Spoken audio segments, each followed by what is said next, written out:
అందరికీ నమస్కారము. మనసిచ్చాను 16వ భాగము. ఆర్యన్ కారు దిగగానే ఆమె గుండె 101 కొట్టుకోవటం స్టార్ట్ చేసింది. వెంటనే స్కూటీ స్టార్ట్ చేయడానికి ట్రై చేసింది. కానీ ఆ స్కూటీ టుక్ టుక్ అంటుంది తప్ప స్టార్ట్ అయ్యి చావటం లేదు. నాకు తెలిసే నీ సంగతి. ఎప్పుడు కరెక్ట్ టైంకి ఆగిపోయి నన్ను బలి చేస్తూ ఉంటావు. ఎదురు సింహం లాంటి మనిషి కనిపిస్తున్నా కానీ ఆ మనిషి ముందు నుంచి తప్పించుకోవాలనే ఆలోచన రాదే నీకు? ఇప్పుడే కదా చిలక చెప్పినట్టు నా నోరు పోయేటట్టు ఇంత క్లాస్ చెప్పాను. అయినా నువ్వు అవేవి నీ బుర్రకెక్కించుకోలేదు. నేను నడుపుతుంటే పొగ రూపంలో అయిపోతున్న పెట్రోల్ని చేసేసావు కదే నా మాటల్లో ఒక్క మాటైనా నీ ఇంజన్లోకి ఎక్కించుకొని నీ సర్వీసింగ్ టైం పెంచుకుంటావేమో అని ఆశపడ్డాను. అబ్బే, నీ మట్టి బుర్రకి నీ మట్టి ఇంజన్కి నేను చెప్పే మాటలు ఎక్కుతాయా పెడతాయా?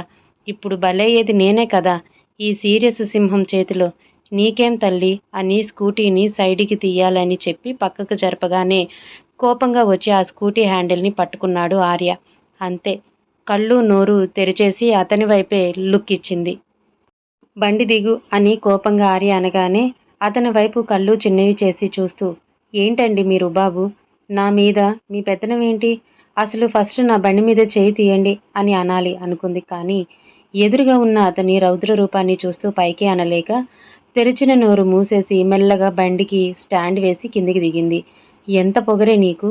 నీకోసం కారులో మనిషిని పంపిస్తే నాకు అలాంటివి ఏమీ అవసరం లేదు అని వద్దు అని ఈ డొక్కు స్కూటర్లో ఆఫీస్కి వస్తావా? నీకు నిన్ననే చెప్పాను, నా మాటకి ఎదురు చెప్పటం, నాకు ఎదురు తిరగటం లాంటివి చిరాకు తెప్పించే పనులు చెయ్యొద్దు అని.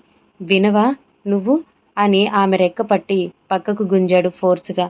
అతని పట్టుకు నొప్పి పెడుతున్న కంట్లో నీళ్లు తిరిగిన వాటిని అక్కడే ఆపేస్తూ ఆ నొప్పిని భరిస్తూ అతని వైపు చూసింది. ఎరుపెక్కిన కళ్ళతో ఆమెను చూస్తూ తన కారులో పడేశాడు.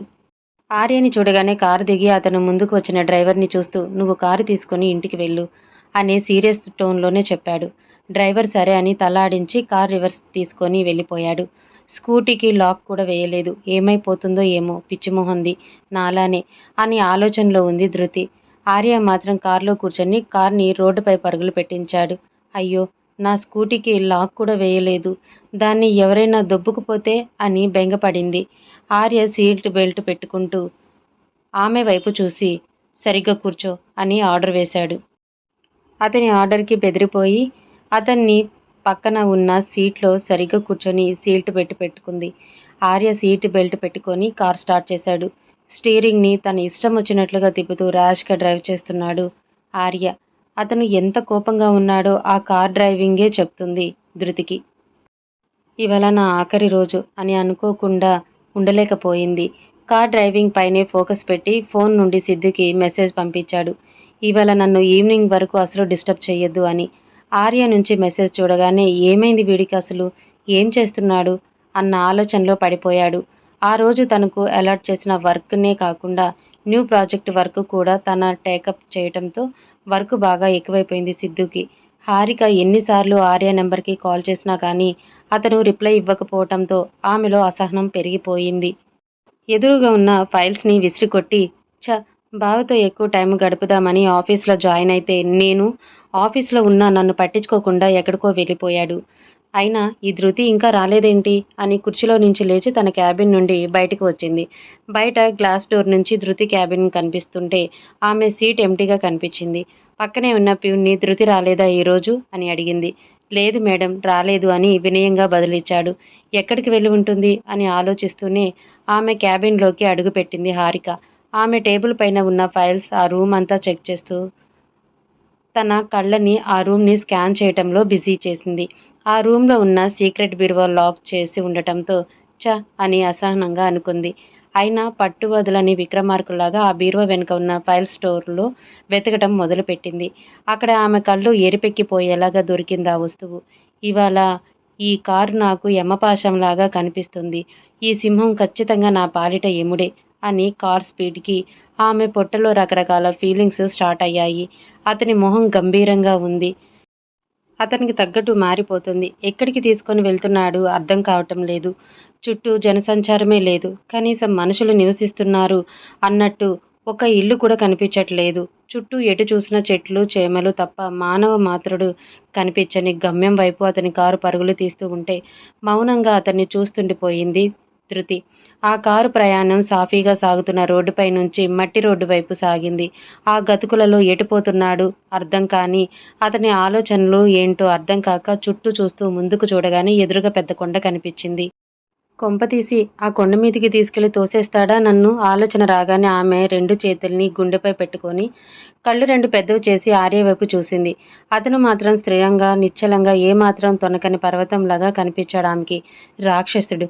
ఎలాంటి సిట్యుయేషన్‌లోనైనా ఈ ఫేస్ ఎక్స్‌ప్రెషన్స్ మార్చనే మార్చడు అని అనుకుంది. కారు మరింత స్పీడ్ అందుకొని కొండపై ఉన్న దారిలో నుంచి కొండ చివరకు వెళ్ళసాగిపోయింది. ఇవ్వాల్టితో నా పని అయిపోయింది. నా జీవితం ఇంతటితో ముగిసిపోయింది అని గట్టిగా కళ్ళు మూసుకుంది. కార్‌ని కొండ అంచున చివరికి తీసుకెళ్లి సడన్ బ్రేక్ వేశాడు. సడన్ బ్రేక్ వేయటం వలన ఒకే ఒక్క కుదుపుకి ధృతి ముందుకు వెనక్కి ఊగి వెనక సీట్‌లో స్ట్రక్ అయిపోయింది.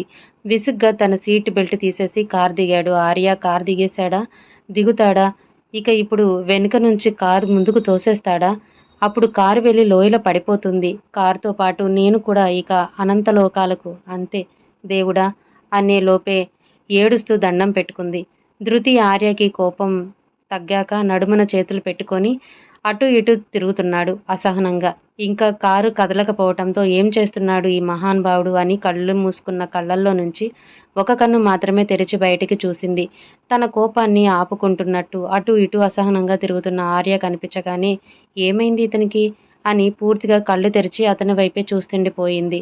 చాలాసేపటి తర్వాత కార్ గ్లాస్ డోర్ చిన్నగా శబ్దం చేసి కిందకి దిగు అన్నట్టు సైగ చేశాడు. మెల్లగా సీటు బెల్ట్ విప్పుకొని కారు దిగింది ధృతి. కారుకి ఇటువైపు ఆమె, అటువైపు అతను. అచ్చు వారిద్దరి జీవితంలో వారిద్దరి మధ్య ఉన్న అగాధంలాగా కార్. అతని వైపుకి వెళ్ళాలి అని ఆమెకు ఉన్నా వెళ్ళలేదు. అతనికి తన వైపు రావాలని ఉందో లేదో తెలియదు. ఒకవేళ అన్నీ దాటుకొని అతను చేరుకోవాలని ఉన్నా ముందుకు వెళ్ళలేదు. అతని ఆలోచనలు అందుకోవాలి అని ఎంత ప్రయత్నం చేసినా ఆమె ఆలోచనలకి అందని శిఖరమే అతను. ఎన్నో వేల నిమిషాల మౌనం వారిరువురి మధ్యలో. అతని కోపాన్ని భరించగలదేమో కానీ అతని మౌనాన్ని నిమిషం కూడా భరించలేదు. అలా అని ఆ మౌనాన్ని మాటలతో ముగింపు ఇవ్వలేదు. చాలాసేపటి తర్వాత మౌనం విడిపోయింది వారి మధ్య. అతని మాటల శబ్దంతో ధృతి గంభీరంగా పలికింది అతని స్వరం. ఊపిరి బిగపట్టి అతని వైపు చూసింది. కారు ముందు వైపుకు వచ్చి ఆమె ముంజేతిని పట్టుకొని ఆమెను తన వైపుకి లాక్కున్నాడు. తన వైపు చూడటానికి కూడా ఇష్టపడని అతను సూటిగా ఆమె కళ్ళల్లోకి చూస్తూ ఉంటే ఆమె గుండె వేగం రెట్టింపయింది. కనులను అటూ ఇటూ కదుపుతూ అతని కళ్ళల్లోకి చూస్తుండిపోయింది ధృతి.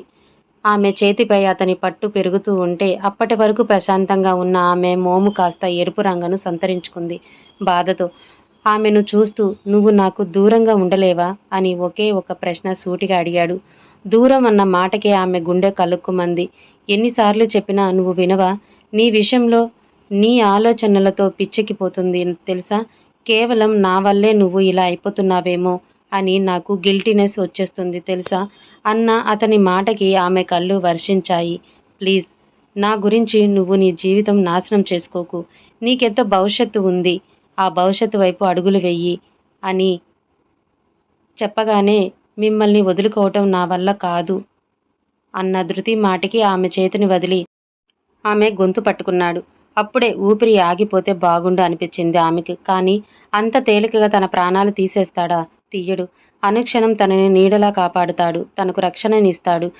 తన వెనుక అండగా ఉంటాడు. తన ప్రతి కదలికను తెలుసుకొని తన అవసరాలేంటో తెలుసుకొని అన్నిటినీ తీరుస్తాడు.